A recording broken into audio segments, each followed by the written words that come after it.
Yo, what's up, everybody? Happy Sunday. I am in my old stomping ground in Alabama. When I first moved here, man, I secured a house, and I'm in front of the house right now. Across the street from the house is the lake. This used to be my dream home. I was here for a long time.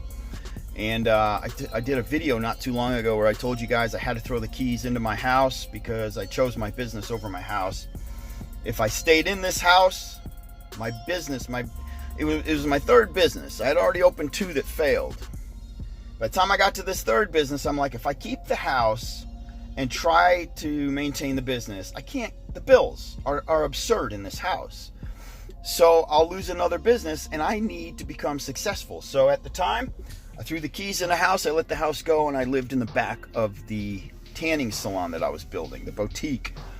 I lived in the small warehouse in the back, man. It was pitiful because I let this go right here, y'all. You see that house? I let that house go. That's the house I was living in.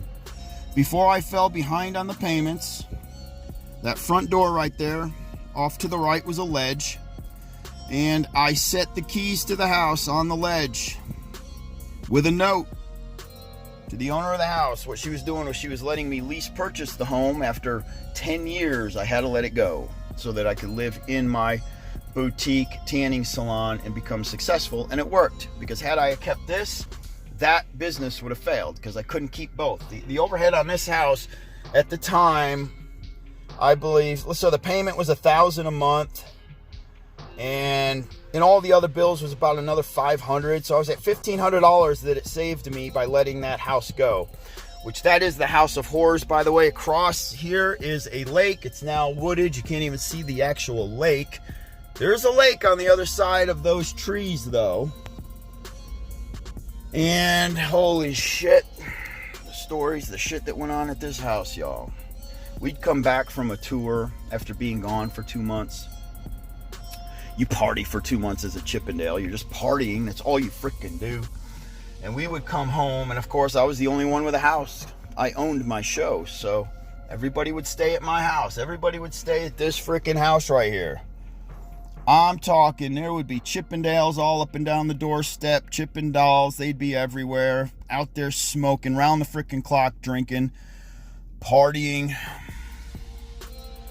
One time we had a kid, you see that second floor middle window? Had a kid with a gun in his mouth right in that room right there, that middle window. Me and my guy, who was with me, Sebastian was with me at the time. We had to kick the door in, tackle him onto the fucking bed, get the gun. He had a 9mm gun, and he had come back. He was all hooked on coke. We were trying to sober him up. We were trying to help the kid so that we could go back on tour and he could tour with us. But no, he was so jacked up, man. He was trying to kill himself. So we got him. We got the 9mm out of his hand, and in this lake, I took the clip out of the 9mm. And I threw the gun off in that direction, and I threw the clip way to hell over in that direction to make sure this kid wasn't going to kill himself. And that was it. I sent the kid back home to his mom. About a month later, we're back on tour, and I get a phone call from his best friend. He had got a hotel room, and he hung himself in the freaking hotel room after binging on coke. For a couple weeks, he ended up killing himself in the hotel room. The kid was 20 years old. Yep. Devin Fox, the fox that rocks. And God rest his soul, man. He didn't have a chance in hell. But you know what? That's just one story of the House of Horrors right here. One story. And I got a million of them. So much shit went down in that freaking house, guys. You wouldn't even believe it if I told you I could write a book.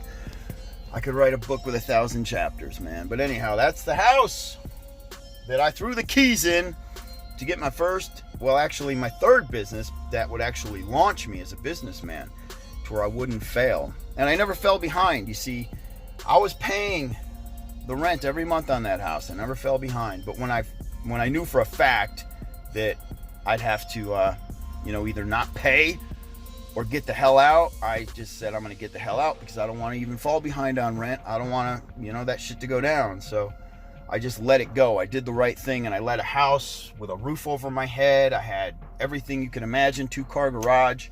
I let it go, and I sacrificed really freaking hard. Anyhow, just passing through, I thought you guys would want to see the old stomping ground. There's a lot of history right here where I'm at. It's crazy because a lot of people, they were happy to see me go. When I finally left, they were like, that freaking party animal is gone. Let's get our neighborhood back. Yeah, it's crazy, man. Freaking crazy.